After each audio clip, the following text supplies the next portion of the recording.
Pada pembahasan materi bahasa Indonesia, tema 7 tentang teks non-fiksi, kita akan mempelajari tentang jenis-jenis teks non-fiksi. Pada awal ini kita akan mengetahui dulu apa itu teks non-fiksi.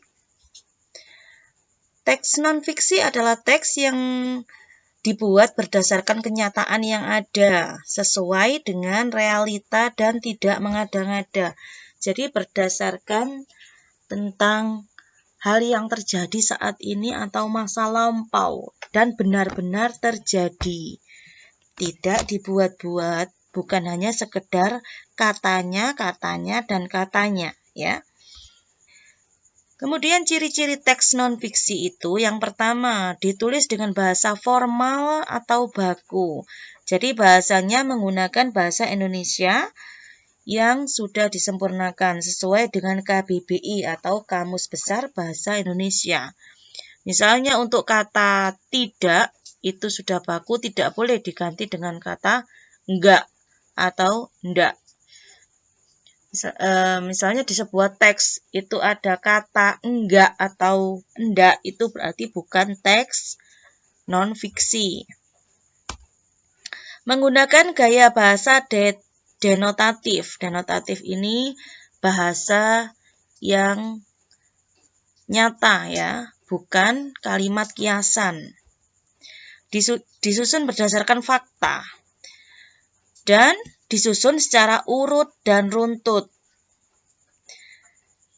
Misalnya untuk cerita non-fiksi tentang sejarah, jadi diceritakannya secara urut mulai dari masa perjuangan, masa kemerdekaan, dan masa pemerintahan selanjutnya. Merupakan temuan baru atau temuan lama yang disempurnakan. Ini untuk karya ilmiah biasanya. Itu misalnya untuk penemuan lampu. Misalnya lampu, kemudian ada lagi temuan lampu yang terbaru dan lampu yang lebih baru lagi. Itu salah satu contoh teks non-fiksi. Jenis-jenisnya, yang pertama ada artikel jurnalistik. Artikel jurnalistik ini biasanya dipakai untuk membuat sebuah temuan yang tadi itu, ya. Kemudian artikel ilmiah juga sebuah temuan dan biasanya juga digunakan untuk mahasiswa atau guru dalam kenaikan pangkat. Mahasiswa kalau mau lulus itu buat artikel ilmiah. Esai, kemudian biografi, buku laporan, dokumen desain, diagram, kamus, ensiklopedia, dan sebagainya. Jenis teks non-fiksi yang kita bahas yang pertama, Bu Guru bahas hanya separuh, ya. Yang pertama adalah artikel jurnalistik. Artikel jurnalistik ini berkaitan dengan informasi atau berita, disusun tentang siapa, apa, kapan, dan di mana. Misalnya tentang artikel ini berada di koran misalnya, ya, tentang suatu kejadian kebakaran. Itu memang nyata dan tidak dibuat-buat. Jadi itu ada siapa yang mengalami kebakarannya, apa penyebabnya, kapan itu terjadi, dan di mana lokasinya. Nah, itu merupakan kejadian yang benar-benar terjadi. Kemudian kalau untuk artikel ilmiah itu disusun untuk menyajikan informasi secara efektif. Umumnya dibuka dengan ringkasan yang hendak disampaikan. Kalau misalnya kakak kalian atau saudara kalian yang kuliah dan akan lulus harus menempuh skripsi. Jadi skripsi ini menggunakan artikel ilmiah, dibuka untuk ringkasan apa yang hendak disampaikan.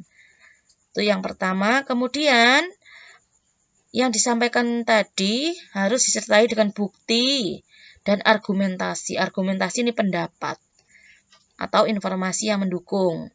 Bagian akhirnya baru terdapat ringkasan dan kesimpulan.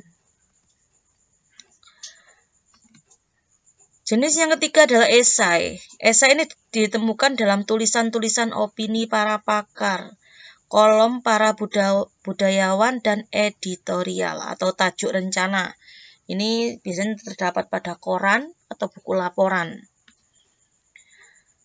Yang keempat adalah biografi. Karya tulis ini tentang kehidupan orang lain, umumnya berisi tentang orang-orang terkenal, bintang film, tokoh sejarah, ilmuwan, dan sebagainya. Ada yang menulis biografi Kartini, berarti di sana terdapat karya tulis tentang kehidupan Raden Ajeng Kartini, tentang bagaimana Kartini lahir, tanggal berapa, tahun berapa, masa kecilnya, masa remaja, menikah dengan siapa, semuanya ada di biografi itu. Kalau untuk tokoh sejarah atau orang terkenal, misalnya Presiden Indonesia yang pertama, misalnya Insinyur Soekarno, dibahas Insinyur Soekarno mulai dari lahir sampai menjabat presiden dan kemudian meninggal. Itu namanya biografi. Jadi biografi juga asli ya, tidak mengada-ngada dan bukan katanya dan katanya ya, tapi memang asli sudah dialami oleh tokoh tersebut. Cerita non-fiksi ini mengandung ide pokok, informasi, dan pengetahuan. Jadi cerita ini bukan hanya monoton tentang sesuatu yang tidak ada temanya ya, tapi semuanya itu ada ide pokoknya. Kemarin kita sudah belajar tentang bagaimana cara menentukan ide pokok ya dalam suatu paragraf. Bisa di awal dan di akhir paragraf. Untuk menuliskan pengetahuan baru dari teks non-fiksi, yang harus kamu lakukan adalah, jadi kalau untuk mengetahui ide pokoknya yang kamu lakukan, membaca keseluruhan kalimat pada teks tersebut. Jadi tidak boleh dibaca separuh-separuh. Mencari ide pokok pada masing-masing paragraf. Ditandai dulu paragraf kalimat awal dan kalimat akhirnya. Baru ditentukan ide pokok mana yang cocok untuk paragraf tersebut. Membuat ringkasan dengan bahasa sendiri dari ide pokok masing-masing paragraf. Jadi ringkasannya dibuat dari masing-masing paragraf tadi. Jadi bukan ide pokok tiap paragraf digabung, tapi membuat dengan bahasa kalian sendiri-sendiri. Contohnya ini cerita non-fiksi dari Sumatera ya. Pakaian adat Limpapenan Gadang. Pakaian adat Limpapenan Gadang merupakan pakaian perempuan Minang. Pakaian ini melambangkan kebesaran perempuan suku Minangkabau dalam mengatur rumah tangga. Dalam bahasa Minang, Limpape artinya tiang tengah pada sebuah bangunan. Tiang tengah ini merupakan pusat kekuatan dari tiang-tiang lainnya. Apabila tiang utama ini rapuh atau rusak, maka bangunan bisa runtuh. Dalam adat Minangkabau yang menganut kekerabatan matrilineal atau alur keturunan dari garis ibu, kaum perempuan didudukan oleh adat sebagai tiang utama dalam melestarikan nilai-nilai adat. Hal itu pun tergambar pada busana adat kaum perempuan Limpapenan Gadang. Limpapenan Gadang merupakan busana adat. Busana ini hanya dipakai pada acara-acara tertentu yang menggunakan acara adat seperti jamuan pengantin, pengukuhan penghulu, dan lainnya. Karena jarang dikenakan, pakaian ini akan disimpan dan dirawat di lemari khusus. Teks non-fiksi ini berasal dari bobo.grid.id. Jadi Bu Guru ambil ini dari sumbernya bobo.grid.id, pakaian khas Minangkabau. Di sini terdapat 3 paragraf. Jadi ada kalimat yang masuk atau kata yang masuk ke nih, yang masuk ke dalam ini namanya paragraf. Jadi ada 3 paragraf. Masing-masing paragraf ada ide pokoknya. Di mana ide pokok itu biasanya ada di awal atau di akhir paragraf. Sekarang setelah kita baca semuanya, kita menentukan paragraf pertama. Ide pokok dari paragraf pertama adalah pakaian adat Limpape nan Gadang melambangkan kebesaran perempuan suku Minang dalam mengatur rumah tangga. Paragraf yang kedua, kedudukan perempuan sebagai tiang utama dalam melestarikan nilai-nilai adat tergambar pada pakaian adat Limpape nan Gadang. Ide pokok yang ketiga, pakaian adat Limpape nan Gadang hanya digunakan pada acara-acara tertentu. Kemudian di sini ada informasi baru yang diambil dari bahasamu sendiri, yaitu pakaian adat perempuan Minang adalah Limpape rumah nan Gadang. Itu adalah ringkasan dari ide pokok 1, 2, dan 3. Itu adalah contoh mencari sebuah ide pokok dan informasi dari teks non-fiksi.